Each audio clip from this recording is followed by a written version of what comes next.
So I just ordered a Grizzly G0752 variable speed metal lathe 2 days ago. It would have gotten here yesterday if I hadn't ordered it so late in the day.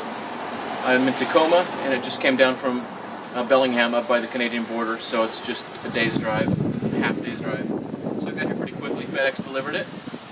Paid $35 extra for the lift gate, and the guy just had a hand cart, kind of a rip-off, but I had to get it off the truck somehow.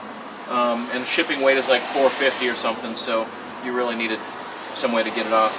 So I'm going to unbox it, and I'm planning on disassembling it somewhat, carrying the small pieces upstairs, and then I'll get help later on carrying the lathe itself upstairs without the tailstock and whatever else I can separate from it easily. So there it goes.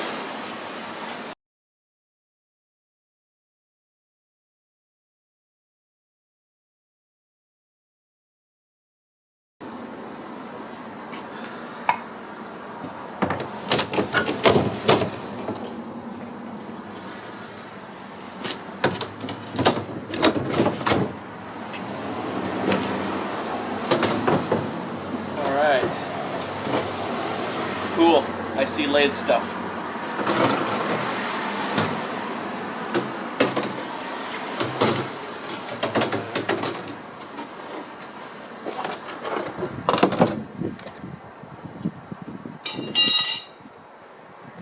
Alright, so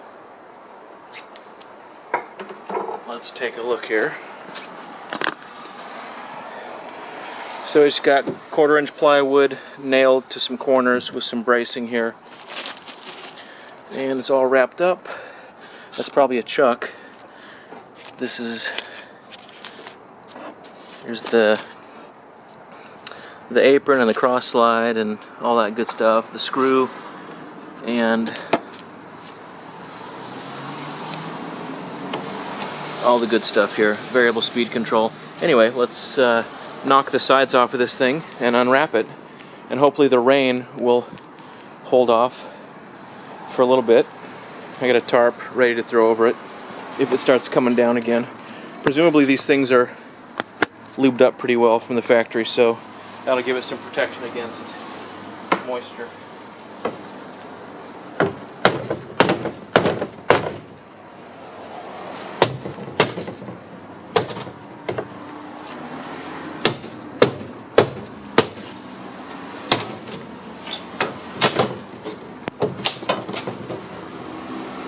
They got some steel straps around it, which is probably holding it together a little bit too well.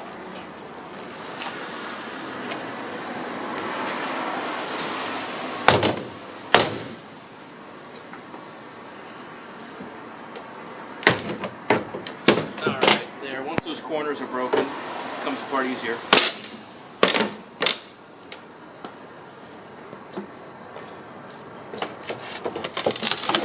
Alright, there we go.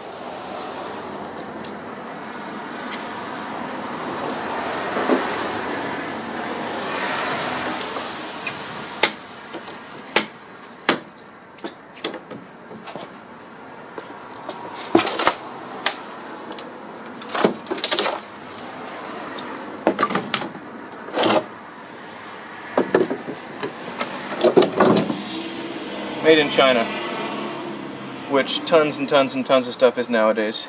And the truth is, that doesn't mean it's junk. It's nothing that says someone who's from the Far East can't make something that's good quality. So it just kind of depends on the specification of the company who is having it made. Any quality could be specified, or could have a specification that says, give me something cheap. So the fact that it's made in Asia doesn't really matter to me too much. And just because something's made in the US doesn't mean it's great quality, conversely. So I'm kind of over the if it ain't made in the USA, it's got to be junk myth, I think.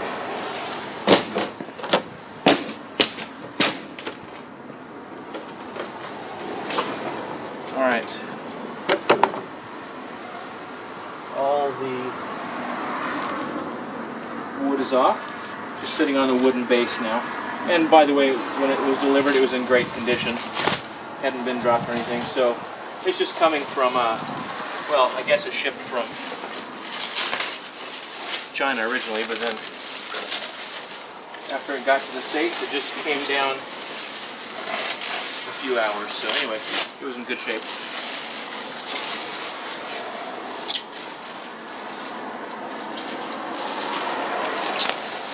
Okay. Oh, I'm getting dizzy.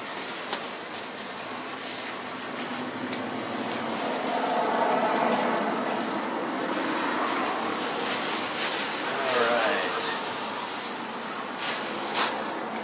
So here's the drip pan. That's green. I want to paint that and the backsplash beige like the machine itself is, just so it matches. I think it's kind of cheesy having them green, so I got some beige spray paint that I use for that. And now let me get a close-up here. Obviously this is the back of the machine. Cooling for the motor and electronics.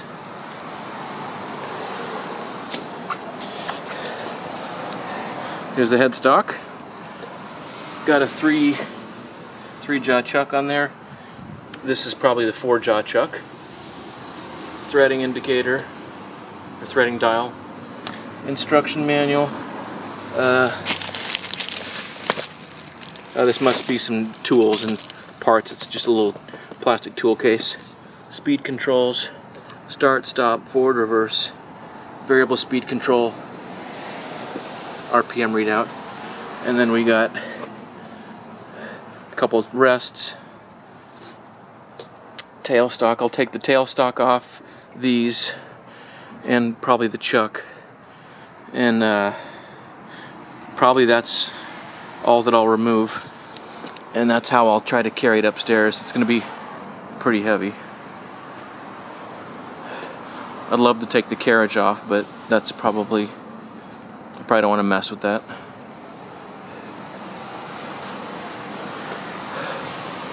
Alright, so that's it. I'm gonna get some of this stuff off of the machine and get it inside the garage or inside the house, just in case the rain starts up again.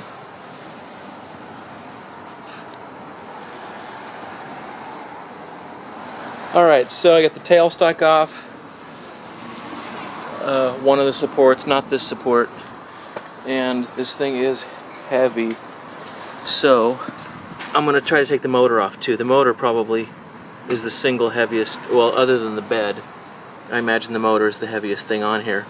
So I think it'll be a really good idea to take the motor off when we carry this thing upstairs, so we don't kill ourselves or drop it and break it or the house.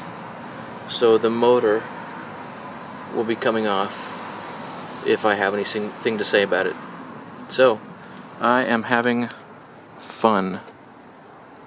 And this gunk really is gunky. It's good that it's on there to protect the metal, but it's gunky. Make sure you use paper towels when you pick up the different pieces as you handle it and take it apart, because it's a mess. So I'll clean that. That'll be one of the first things I do. So stuff's coming off, motor's coming off, and then I'll start cleaning stuff up, and my neighbor will be home in another hour or two, and hopefully he can help me carry it upstairs. I got a little table built for it in the last day. Ran some new wiring, hung a new light over the table, and got an outlet so I can plug this thing in. Very exciting. Oh, and my phase 2 quick change tool post came today, and some tool bit blanks came, and a thread measuring gauge with the little 60-degree angles in the different places by Starrett that came, and a few other odds and ends are on their way, so that I'll be able to start using the lathe. Oh, and I ordered my first bits of metal for pieces that I need to make for my airplane, for the wings, as I'm getting close to starting assembly on the wings. I'll need those pieces for the compression tube alignment. So very exciting. Got a cutoff tool as well, or a parting tool, blank. Also, something I need to do. This lathe is bolted to the pallet, so I'll undo those bolts as well. So I removed the cover that covers the belt and the gears. That's it right there. 4 little Allen head screws, 2 there and 2 on that lower hinge, hold it on. And here's what that end of the lathe looks like. I'll discuss all this later on in more detail. I found these threads on the different places on the lathe. I don't know if it's from the shirt. If it's not, it's probably from a rag. A couple of these around. Anywho, so then the main casting, this is the other end of the bed, and the main casting. I guess this actually is the exact same thing as the bed on the other end. They just use it for something else. They bolt the headstock to it and all this stuff down here. Anywho, there's a hole here and another bolt there, and those 2 holes, this initial paint job looks terrible, but hopefully another coat will make it look better. Anyway, I'm thinking these 2 holes in the drip pan line up with those 2 bolts that were holding, or are holding, the lathe to the pallet. So you can reuse those and bolt it right through the drip pan to your workbench. So I'll remove that one, and then I'll take a look at the motor and see how that comes off. Actually, let's take a look at it right now. Oh, okay. 2 bolts there. 2 bolts there. So that's okay. Those are studs. Looks like they're just studs that go into that. So just take these nuts, these 4 nuts off, and the motor should fall off, and that should make it way lighter. Actually, this probably weighs 5 pounds. I'll probably leave that on. The motor's the big thing. I'll see how easy it is to lift once the motor's off. Also, when I tried to lift it before, I would have been lifting the pallet. That probably weighs 20 pounds. So without the motor and the pallet, hopefully I can lift up this end. I'll have my neighbor lift up the other end, and we'll carry it upstairs. So I got those nuts off. Here's just an observation as I was putting my hand in there. Paint's flaking off here a little bit. So it's not what you would call a high-end paint job for sure. But, you know, if that's the only thing that's wrong with it, little things like this, I don't care. As long as it runs smoothly and the bed is precise and some of those things, that's really more important to me than stupid little things like paint. So we'll see. So I have to admit, the motor is a lot lighter than I thought it would be.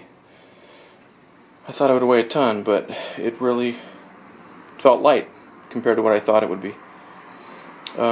So still need to get the chuck off. After that, hopefully it'll be manageable.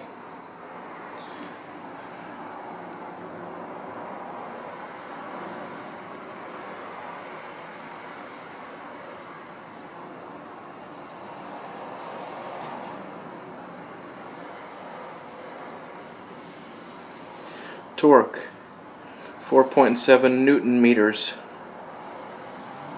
I have no clue how much torque that is.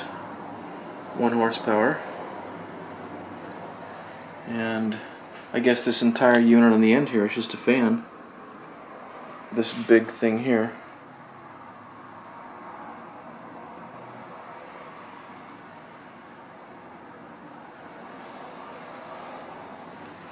Anyway, it's pretty easy to undo these wires. I took pictures and videos so I remember how to hook them up, but it's actually pretty easy. Alright, onward and upward. So to get the chuck off, you hold the spindle by sticking this wrench in there, and take your chuck key, stick it in there, and then unscrew the chuck like that. I had to torque on it pretty hard to get it to break loose, but now you can see it spinning right there, so it threads on. And you had to remove, there were a couple little locks here.